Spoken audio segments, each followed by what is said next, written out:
If something does happen, call me immediately. Yep, will do. Solar took up his post. But really, I'll be fine, Moon. Good luck with the system, scrub. Moon replied as he walked out the door. Yep, see ya. Solar looked out into the attached room. Alright. Which one are you right now? He pressed the button for the speakers. Hey, it's Solar. Moon had to go out for a bit, so I'll be the one watching you while he's gone. How are you doing in there? The animatronic on the other side of the glass had lifted his head slightly, startled by the sudden noise. After a moment, he lowered his head again. Oh, well, fine overall. It's been lonely, but I'm sure it will be worth it in the end. Solar took to the controls on the desk in front of him. Yep, just stay right there and there won't be any problems. Once he had done what he needed to do, Solar stood and went out to enter the connected room. He unlocked the door and approached the imprisoned animatronic. You can move. I've looped the camera feed and disabled all audio devices. Ruin laughed and stood to greet his guest. Oh, Solar. He placed a hand against the edge of Solar's faceplate. You're too good to me. I'm sorry I've been neglecting you. Solar rested his own hand on top of Ruin's, pressing it down more onto his faceplate. I've been fine. It's not like I could be upset with you, even if I wanted to. I suppose that's true. My tinkering would never allow you to turn on me either. Yeah. Solar lowered his hand. Can't say the same for your other project, huh? Yes, sadly my hubris did me in.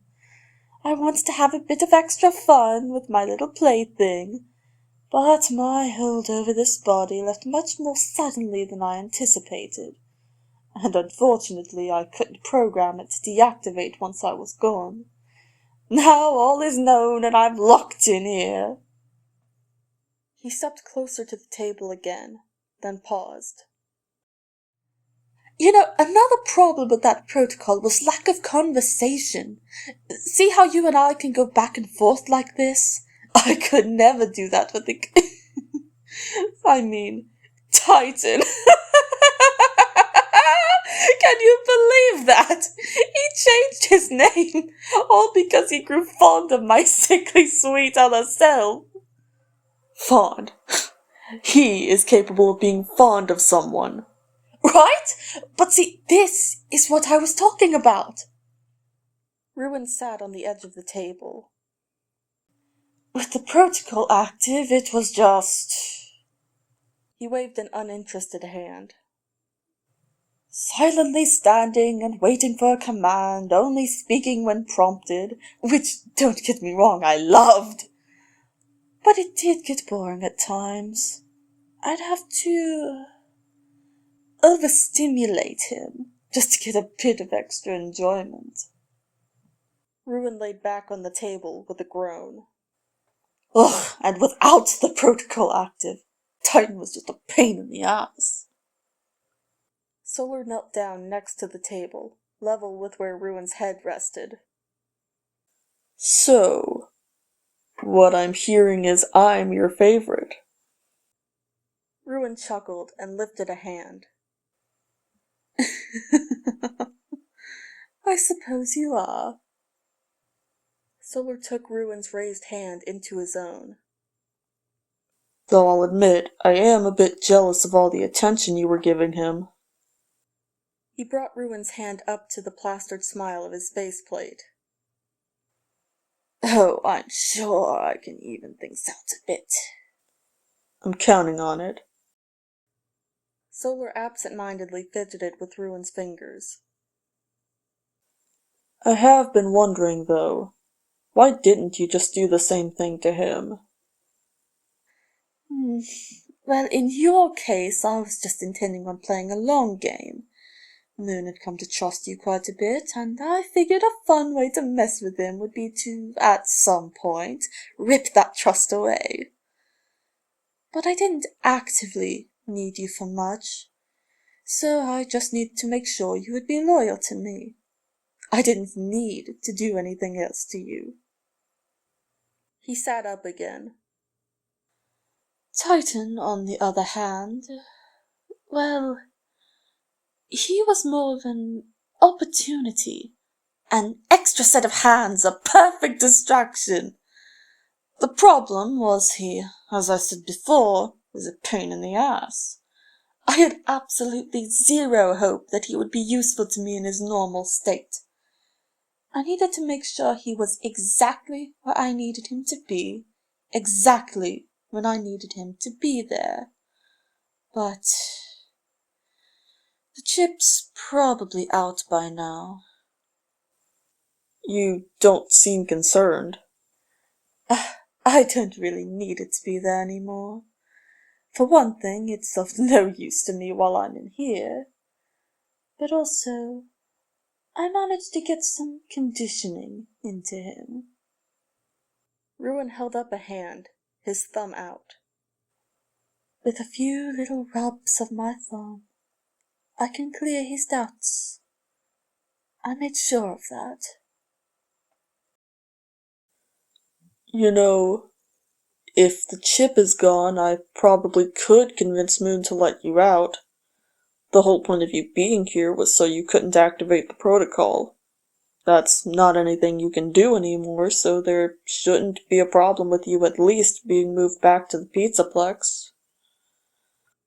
Ruben gently pulled Solar closer, with one arm wrapped around his torso, and the other on the side of his faceplate. Oh, my sweet darling Solar. I love that you're always thinking of ways to help me. But don't take risks, darling. You still need to keep Moon's trust. All you need to do is just what you've been doing. All right? Solar matched Ruin's intense gaze. All right.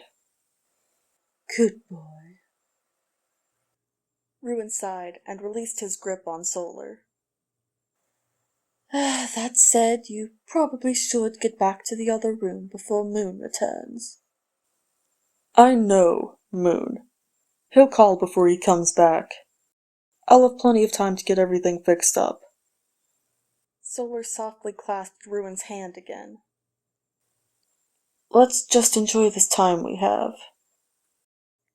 Ruin paused, then pressed his own fingers down to grasp Solar's hand. I suppose I do owe you some attention, don't I?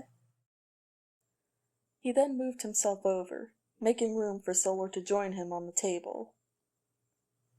Come here, then. Solar sat in the space Ruin left, still slightly brushing against Ruin in some places. Ruin pulled Solar closer, wrapping both arms around him. They stayed like this for some time. Ruin then snaked one of his arms up to Solar's head, making small, repetitive strokes down its side edge. Through all of this, Solar held his eyes shut, just taking in every sensation. It was finally his turn to receive Ruin's full attention, and he was going to savor every second. After several minutes, Solar's phone went off. There's the call from Moon. Though Ruin stopped stroking his faceplate, Solar stayed in Ruin's arms as he answered. Moon? Hey, how are things going over there? Everything's been fine. No tricks, no games, just... Solar glanced down at Ruin. Sitting. Alright, I can be there in 20 minutes, maybe. During his time sitting with Ruin, an idea had struck Solar. One that would give them more time. Moon, you've been going too long without rest. Solar watched Ruin's eyes blink bright as he realized what Solar was doing. I can handle keeping watch the rest of the night. Solar, you have to be back in the theater tomorrow. You need rest. Solar rolled his eyes. Please, do you have any idea how little is involved in manning the desk in the theater? I could actually probably be asleep in the back, and it wouldn't make much difference. You're sure you can do it? Solar clasped one of Ruin's hands. I told you, I'll be fine. You get some rest. Fine. Thank you, Solar. Any time, Moon. Solar ended the call. Looks like we have all night now. Solar, you never disappoint me. He then pulled Solar down slightly closer. It seems there's little stopping us. How about I make good on my word to even out the distribution of affection? There's quite a lot you've been missing. That's what I've been waiting for.